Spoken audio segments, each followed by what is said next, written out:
Welcome to the Stuff You Should Think About podcast. We'll answer everyday questions about everyday phenomena and objects. Hey, what's going on? It's G. And today we're going to get into one of those stories that sound fake until you kind of realize that this was actually a U.S. policy. So, kind of went like this. It's kind of got early Cold War, late 1940s, I think 1950s, around that era. The U.S., they're kind of freaked out about the Soviet Union and about China, about communism, all in general, but it's not just tanks and nukes that people were worried about. It's what's in these people's minds. There was this really kind of intense fear of them, brainwashing us. You see it kind of around Korea, and you see it with American POWs, and they pretty much make them confess on camera.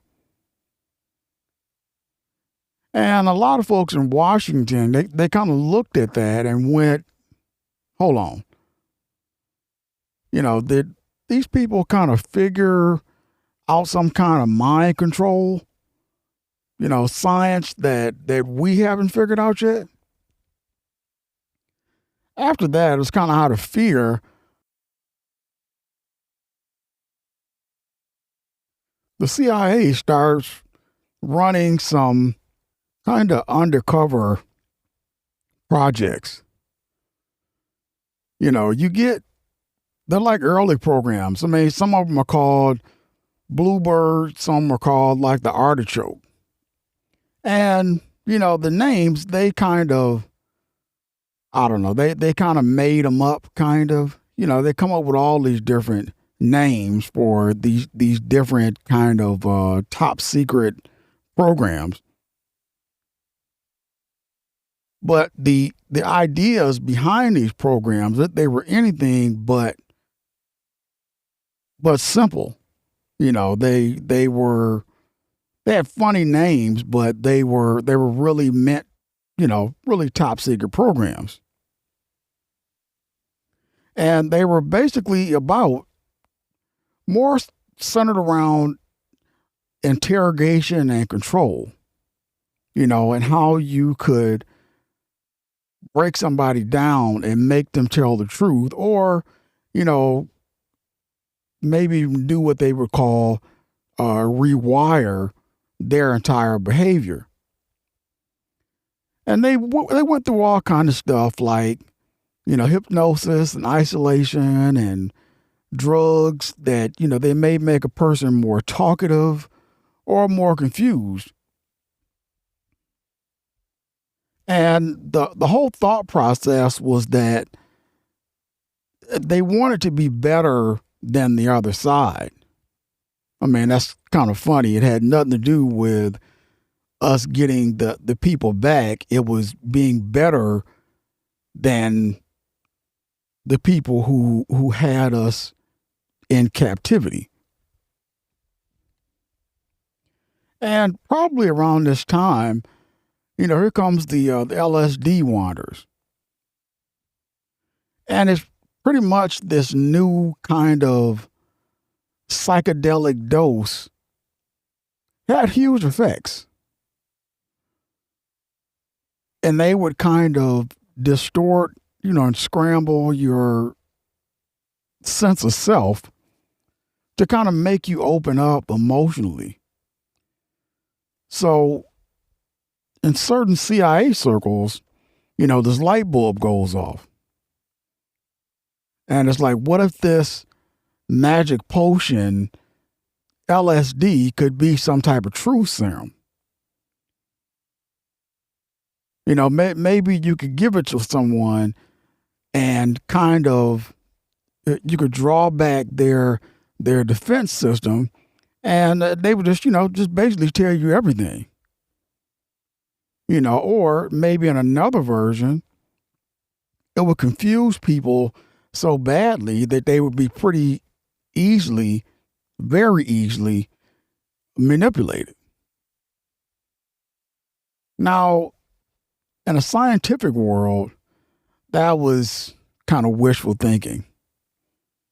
It was, the guy that came up with that idea was kind of, they were like, yeah, go back to the drawing board. But at the time, it felt like unexplored territory. And the Cold War was basically, we were trying anything. So the CIA leaned in pretty hard. Those early programs, the Bluebird and the Artichoke, they were kind of morph and expand. And in the early 1950s, you get Project MK Ultra. Now that was a big one. Had a huge scope, a lot of secrecy. The director at the time, Alan Dulles, he greenlit it. And a chemist named Sidney Gottlieb, he ends up running a lot of it behind the scenes. So MK Ultra gets basically a blank check that's hidden inside other line items. So most people in the government don't even know what they're really funding. Oversight, almost none.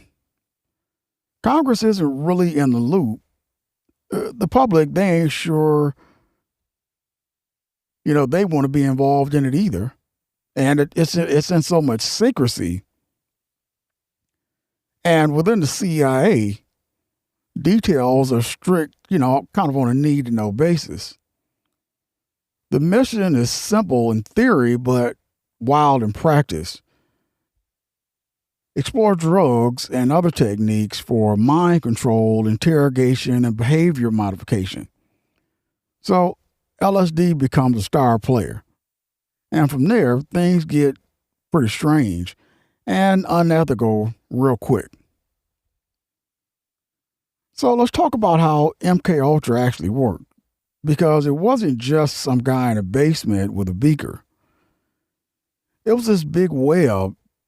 The CIA set up front organizations, fake foundations, and shell companies that would hand out money to universities, hospitals, and research centers. On paper, it looked like normal grants for psych research or new drugs. A lot of academics who took the money didn't fully know they were plugged into a CIA mind control program. Some maybe suspected, some definitely knew, but a lot were kept in the dark about the bigger picture. Then you had experiments on some of the most vulnerable people around. Prisoners, psychiatric patients, folks in addiction treatment, even some soldiers. If you were locked up or already in a mental hospital, your ability to say no was kind of basically non-existent. In some cases, people were told they'd get up with their condition and instead got megadoses of LSD or other drugs. In other cases, they weren't told anything at all. Consent, in the way we talk about it now, it just wasn't there. And it wasn't limited to institutions. One of the really disturbing pieces of the non-consensual dosing of totally unsuspecting people, CIA employees, they would slip LSD to their coworkers as a kind of twisted experiment, just to see how they reacted.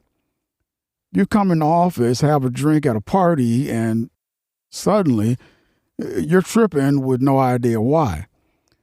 The logic, if you can even call it logic, was that they wanted to know how this stuff played out in the real world. So they took it outside, which brings us to Operation Midnight Climax. And yeah, someone actually signed off on that name.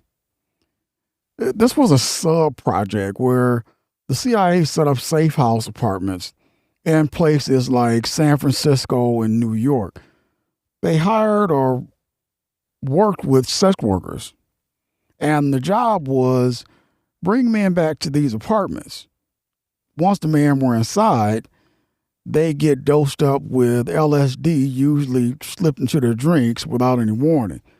Meanwhile, the CIA operatives sat behind one-way mirrors, literally spying on these encounters, taking notes, sometimes recording audio. The idea, I guess, was to study how people behaved on LSD in a sexual, vulnerable context, and maybe also to see how blackmail or coercion might work. Sounds like a bad movie. But this was a real program, funded with tax dollars. They were just random guys, unwitting Americans out for a night, suddenly turned into test subjects in a government experiment. Go figure that one out. No consent forms, no follow-up care, nothing. And the people running it got used to this very surreal lifestyle. Safe house is stocked with alcohol, microphones, and two-way mirrors, all under the umbrella of national security. The deeper you go into MK the more you see that once secrecy is absolute, the guardrails come off ethically, morally, all of it. All right, so how does something this extreme finally come to light? It doesn't happen all at once. One of the big early cracks is the death of CIA scientist Frank Olson in the 1950s. He falls or is pushed from a hotel window in New York after being secretly dosed with LSD by his colleagues. At the time, it's written off as a suicide tied to a job stress. Years later, his family starts asking questions, and the story they get from the government keeps changing. That case becomes a kind of haunting thread that leads people back toward MK. By the 1970s, you also got a bigger wave of skepticism about intelligence agencies, Vietnam, Watergate, all that stuff. Journalists and insiders start digging. Seymour Hersh, a reporter for the New York Times, publishes a major piece in 1974 about CIA domestic spying and illegal activities, including experiments on unwitting Americans. That helps push Congress to act. So in the mid-70s, you get the Church Committee in the Senate and other investigations looking into CIA, FBI, NSA abuses.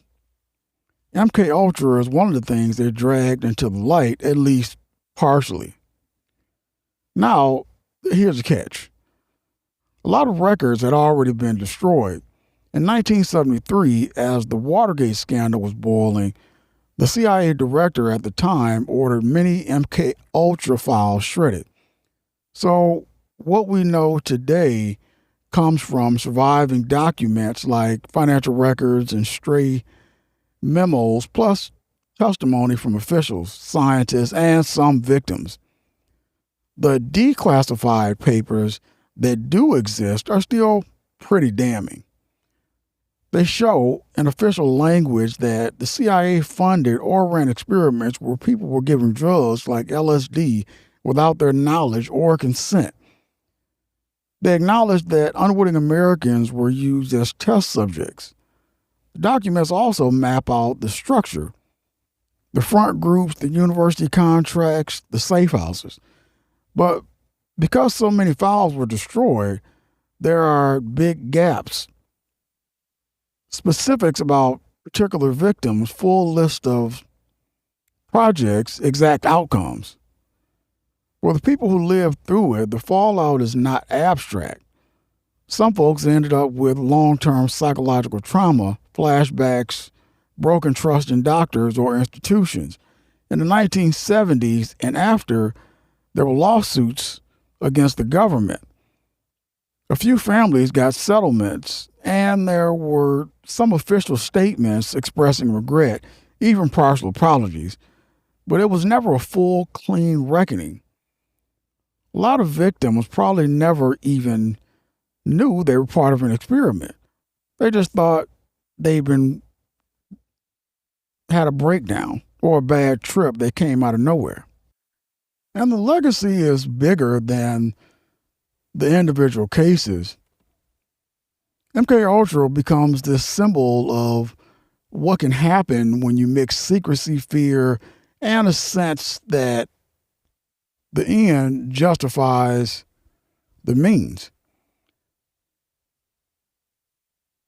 It's a big reason that people today are so quick to bring up government mind control or conspiracies whenever new surveillance tools or biotech show up. Some of the wilder stories floating around might not be backed by evidence, and it's important to be careful about that. But the core truth that the U.S. government once drugged its own citizens without consent in the name of national security is documented. I guess the way I feel, once people learn